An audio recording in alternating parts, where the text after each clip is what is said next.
All right, so we here in Atlanta, Georgia. Let y'all see some of the background and scenery. We here in Atlanta, Georgia. Sitting down, having a nice bite to eat. But I wanted to have a conversation. This morning we stopped by and we saw Uncle Edwin at that little community center. This is your first time seeing him, but of course we was all together when you was just born in Huntsville, Alabama.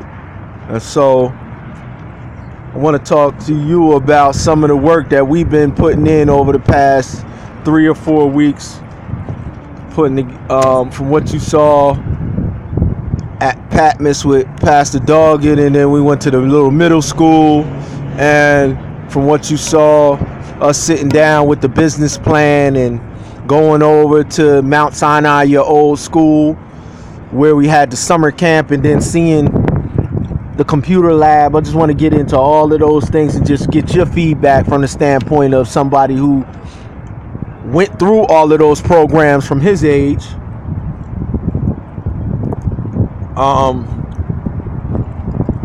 Your very first experience with Alien Nation. You remember receiving your Alien Nation name. You remember I called this one Divine Shadow. Do you remember where we were and where that came up at? The Divine Shadow. We had a concert at UAH. We had a concert at UAH in Huntsville, and that was when you was giving your Alien Nation name. So we've been doing this since 95, 96. The whole Break the Cycle movement. Then we go to Chicago and you hook up with DJ and all of the kids in the Good Samaritans, Elijah. You know, I just want to talk about the whole process and hooping with Danka and all of them in the community center, and just seeing the whole program. And then coming back now you're 18, 19, about to be 20, sitting in the same position that I was in at your age. I just want to get your perspective of what you see is going on, and talk a little bit about our event that we have planned the weekend of July 8th. To pass along to families in the community and young people in the community the business plan and the mentoring and the entrepreneurial development and the life skills development empowerment network that we putting together. All right, so first let's start with Mount Sinai. Let's start with Mount Sinai. What did you think about your experience being at Mount Sinai as a student, and then us running the community program there that you and DJ was hooping with, and the lifeguard swimming thing that y'all went through that summer? What do you think about that? I don't know. It was. I mean, I've always just saw it as like, you know, something to do because I've always been a part of this. So like, it never seemed like something new to me. But every time we did it somewhere else, like we were in Chicago and I was just playing with DJ and, you know, all my cousins, and it was just fun for me. But then coming down to Florida and seeing the community kids, you know, get to come to the gym and just go wild and be free and have fun in the gym, and then we break and we teach them how to swim and how to be lifeguards.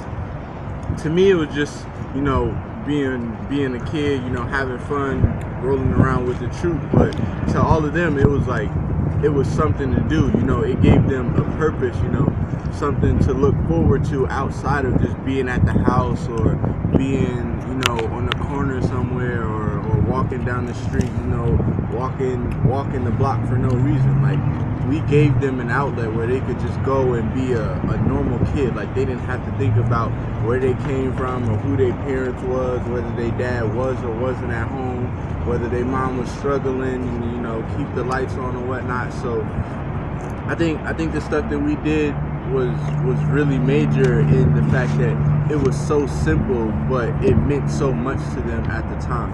So, All right. you know, us doing stuff like that every summer, you know, linking up with community centers and all that, going to middle schools and just showing the kids that, you know, it's okay to have fun, and like there are ways to entertain yourself and get through the day without having to, you know, tap into that stereotype that, oh yeah, you know, such and such children only spend time on the corner, or by 16, 17 people are already selling dope, and I'm like, forget all that.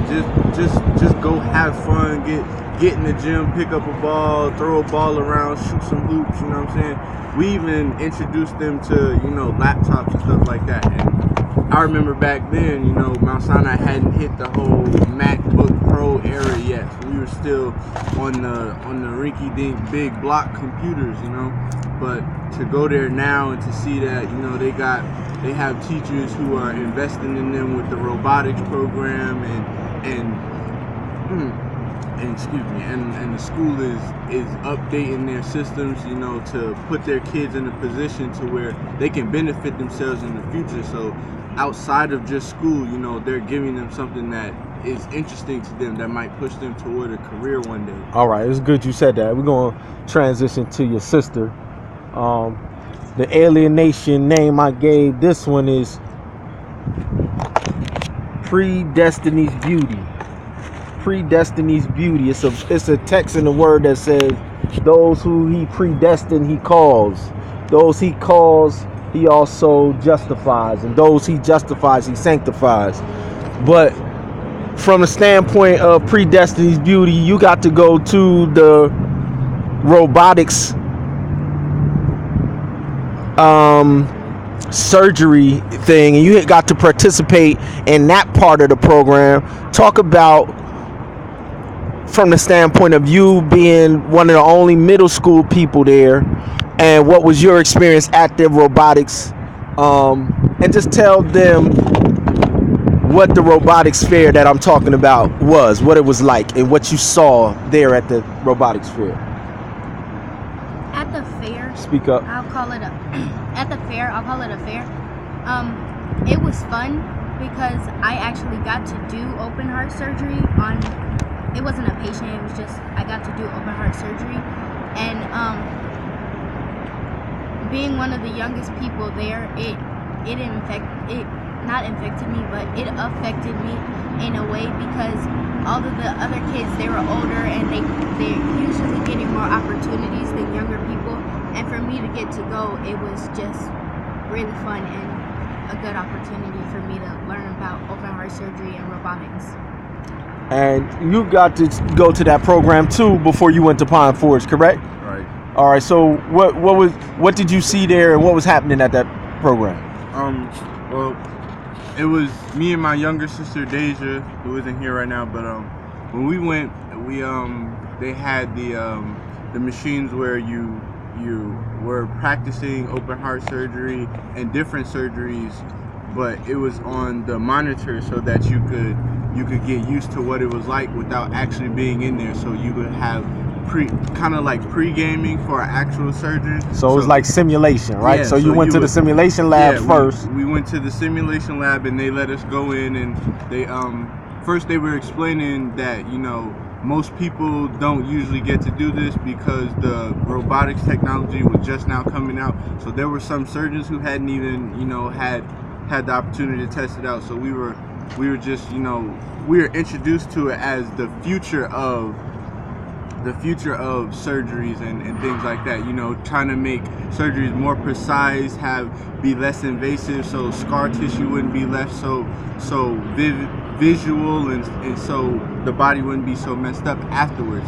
It was also enlightening because it meant that just like the future of surgery was changing, the future of surgeons was changing, because if you can learn how to master the technology now as a teenager, then when it comes time for you to go to school for these things, you kind of are ahead of the game. And that's what they were explaining to us. They were getting us interested in it while we were young, so that we would be more motivated to finish the schooling to go on to do these things later on in life. And did you realize the schools that were around you? It was Jones High School, Evans High School. They were local high schools with predominantly black students, you know, kids who quote unquote aren't really expected to go do things, you know, those who are usually fed into the prison, the school to prison pipeline, correct. You know, those who are expected to drop out after high school and not do anything with. And that was the same thing when you went too, right? It was the same type of students there, correct? And who gave you this access to all of this? The fair. Who put the fair together? Who made it possible? The hospital did. Actually, this is where I'll give credit. The Mount Sinai Educational Complex partnered with an individual that works with the Celebration Hospital, all right, and Mr. Pete Carnegie. And Mr. Pete Carnegie, who attends Mount Sinai and works with the Mount Sinai Educational Complex, and who provided that computer lab that you guys saw. Yeah. All right. So he provided a computer lab through Community United Outreach, which is a nonprofit organization that I work with here in Orlando community, and with Mount Sinai Educational Complex, to give access to individuals who normally wouldn't have that type of access. So from that standpoint, you guys are preparing this generation. All right. So what's going to happen on July the 8th, we're basically passing the reins. When I say we, I'm talking about your mother and I. All of this was basically a wish that your mother had. Your mother had a wish and a dream and a vision of how we would raise productive individuals in society, in our family, and produce a family that would contribute. So now we passing that legacy on to our oldest, who then we're going to give all of the tools and resources that we've developed over this 21 years. We're going to pass it to you and allow you and give you the jump start to do